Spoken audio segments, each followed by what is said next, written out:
Hey, so this actually could be a really cool like format for a series, but I don't know when I'll get another part to it. So this is part one of maybe a series of short amounts of research into obscure connections, which I have done on my phone.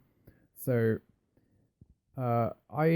just watched Lindsay Ellis's YouTube video on post 9/11 music of the 2000s.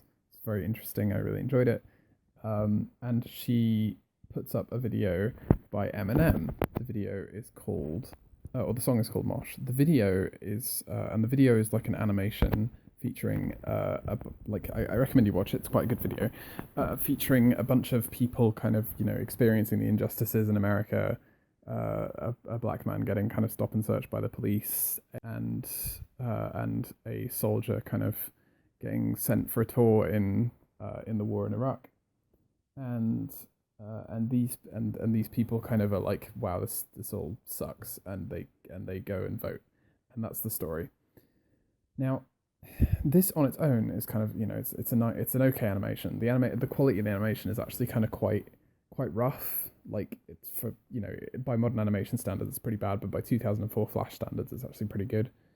Um, Now, when I saw this in Lindsay Ellis's video, I was like, oh shit, that reminds me of another music video from another song from the 2000s that I really like, which is Time and Time Again by Chronic Future. And if you haven't listened to it, I thoroughly recommend it. You might recognize it from the Burnout 3 soundtrack, as it was licensed in a couple of other video games as well.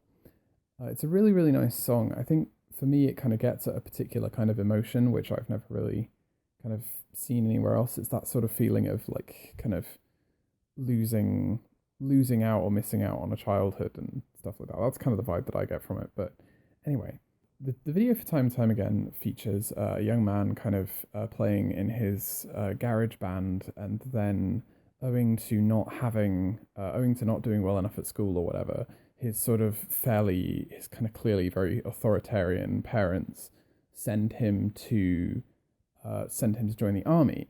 He goes and joins the American army and participates in the war in Iraq, and then he gets blown up by a car bomb, and is kind of airlifted out in a helicopter, and then gets a Purple Heart, and that's the end of the thing. And the kind of sentiment is basically like, that was cool, but I really wish I could have just gone and like played garage band guitar and hung out with my girlfriend. Now, the style of these animations is very, very is kind of quite distinctive. It's very of its time. And I noticed a connection because the character of the soldier and the character of the girlfriend, I recognized from the Eminem video, and I was like, oh shit, there's a really, really direct visual connection here. I wonder if one of them is referencing the other one. And then I watched through more of the Eminem video, and the parents of the soldiers show up as well. They're the sort of characters kind of marching in step into the White House, I think is what they're doing. And so like there's clearly like a whole bunch of connections here. So I was like, oh, what's going on here? Is there a connection between the two bands? Like, did Eminem and Chronic Future kind of collab on this, or were they kind of trying to deliberately reference each other? And so I looked into it a bit more, and I did some googling. And after searching the right search terms on my phone, I found out that both videos are the only two videos made by a man called Ian Inaba, and I hope I'm pronouncing that correctly. He was an American film and music video director, producer, and journalist for the Gorilla News Network. So there you go. The Eminem video, watching both through again, really kind of reads like a sequel to the Chronic Future video. Chronic Future is very much like, man, it sucks that people have to go and join the army because of their economic circumstances. And then the Eminem video is like, if you don't like how the world is, go and fucking vote, kids. And and you kind of see the two characters, the soldier and his girlfriend, who now seems to be kind of living at home with kids. I think they're married, or it's implied that they have kids together, which is nice. It's nice to know that they got together. That was something that I was worrying about in the kind of universe of the music video. Um, yeah, and then they all go and vote and participate in the kind of change. The Eminem video is something of a kind of call to action to like go and try and vote Bush out. But Bush wasn't voted out, so you know. But anyway, I think that, like, for me, kind of seeing the connection between these two things is just kind of interesting. I think it's cool that there's these links kind of exist between the media that we see and the media of that time. And I couldn't see anything on YouTube about this. I couldn't find like anyone being like, "Oh, I saw these two things and they were connected. How interesting!" So I thought I'd make a recording about it. This is like quite a kind of short, manageable little story connection thing.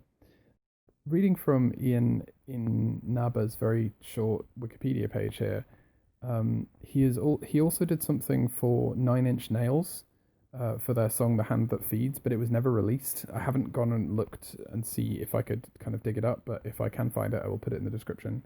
But it was never released because the band Nine Inch Nails, mind you, found the subject matter, which depicted religious right extremism, including threats to abortion clinic patients and abuses by religious authorities, too controversial for their taste. Too controversial for Nine Inch Nails, mind you. So, I don't know. So yeah, so Rob Sheridan got the job instead for that music video. He's done some books as well and contributed to them, but his Wikipedia page is actually interestingly short. So if anybody knows anything else about this guy, then like go and fucking update his Wikipedia page for him. That's that's everything I've got. I just thought this was an interesting story, and I thought this was a nice little piece of content. So next time I find something pretty cool that I can cram into a 10-minute recording and research on my phone, I will do so. Thank you very much for listening, and I will catch you all next short research session.